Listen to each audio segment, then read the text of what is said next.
Perfecto. Buenas noches, profesor.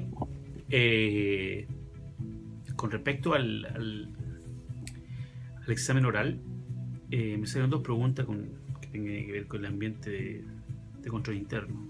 ¿Ya?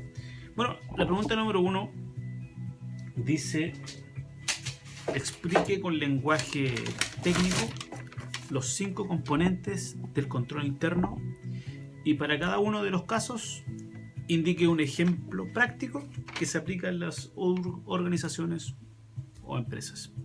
Bueno, primero, voy a hacer una pequeña introducción. El control interno es un método para evitar posibles riesgos de fraudes, tanto de carácter financiero como administrativo. ¿Ya? También definiré los 5 componentes que me solicitó del control interno y cómo se derivan en la administración de las empresas y se integran a los procesos administrativos. El control interno consta de 5 componentes que derivan de la forma que la administración maneja la compañía, las cuales están integrados a los procesos administrativos, según Rodríguez el 2006. ¿Ya? El primero es el ambiente de control. Este consiste en el establecimiento de un entorno que se estimule e influencie la actividad del personal con respecto al control de sus actividades. Esta etapa es la base para entregar una disciplina y estructura de control, incidiendo 1 en la estructura de la actividad de la compañía, 2 en asignar autoridades y responsabilidades a los trabajadores, 3 en compartir y entregar valores, 4 importancia que debe tomar el personal sobre el control interno. ¿Ya?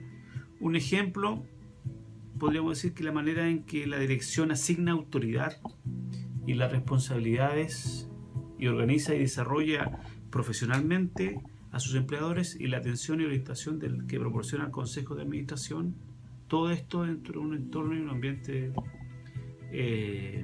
según la empresa. ¿Ya?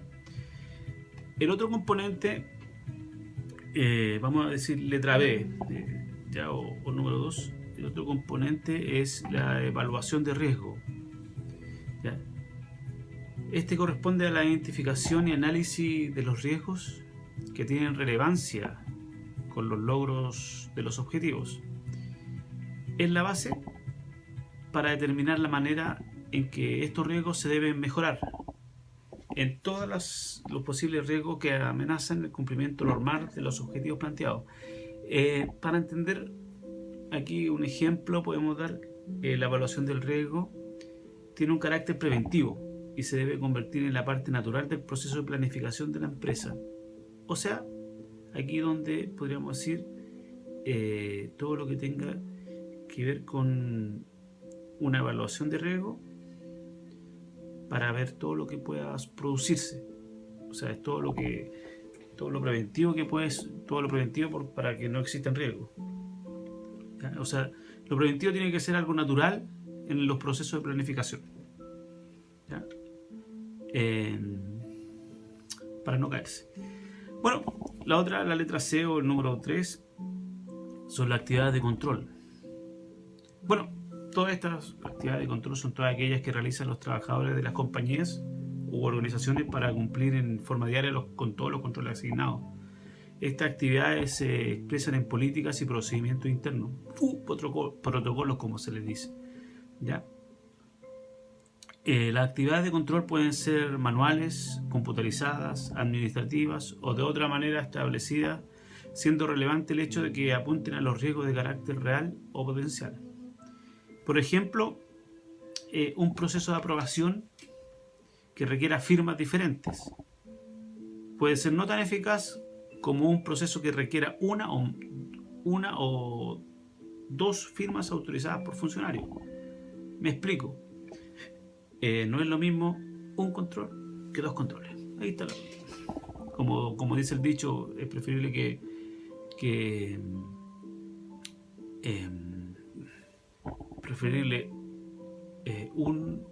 piense uno en vez de 2. O sea, es preferible que piense en 2 en vez de 1, perdón. ¿Ya? Estaba mirando la cámara del computador y estoy grabando una sola. Se me había desarrollado. Sí, no sé, sigamos. La letra D o número 4 es la información y comunicación. ¿Ya? En esta se consideran que existen controles generales de aplicación. 1. Los controles generales, su propósito es asegurar una operación adecuada y el control está basado sobre el procesamiento de datos y la seguridad física. ¿Ya? También tiene relación con las funciones de mantenimiento de sistemas y administración de la base de datos. 2. Los controles de aplicación. Se revisan desde el interior de cada sistema para lograr un procesamiento y confiabilidad de dichos controles, los cuales cubren las aplicaciones que tienen interfaces de otros sistemas. Aquí un ejemplo que además de la comunicación interna, que debe existir una comunicación efectiva con entidades externas, tales como los accionistas, las autoridades, proveedores y clientes. Aquí podemos perfectamente destacar los emails, las cartas, etcétera, en la cual tiene que haber un control que uno se considera un mail en la cual todo se pide por no solamente palabras, sino por escrito. ¿Ya? Y por último, el número 5 o letra E está la supervisión y seguimiento. ¿Ya?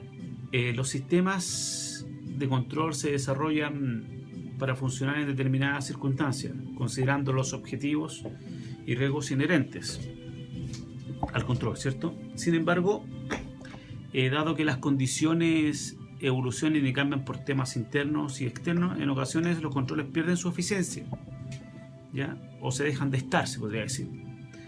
Ante esto, los directores o la gerencia deben generar revisiones a los componentes y a los elementos que conforman el proceso para determinar los cambios necesarios a efectuar. ¿Ya? Podemos dar un ejemplo que la supervisión de los controles internos puede realizarse mediante actividades continuas incorporadas a los procesos empresariales mediante evaluaciones separadas por parte de la dirección. Aquí la supervisión y seguimiento puede como evolucionar. Antiguamente no se usaba el mail, como dije delante, entonces ahora se hace un seguimiento. Ejemplo, un control de un pago de una factura, se la pasamos a un encargado de operaciones, y si nosotros no hacemos el seguimiento y la supervisión de esa factura, no lo van a pagar nunca. ¿Ya? Eso con respecto a los 5 componentes de control interno, con la pregunta número 1. Ahora voy a hacer la pregunta número 2.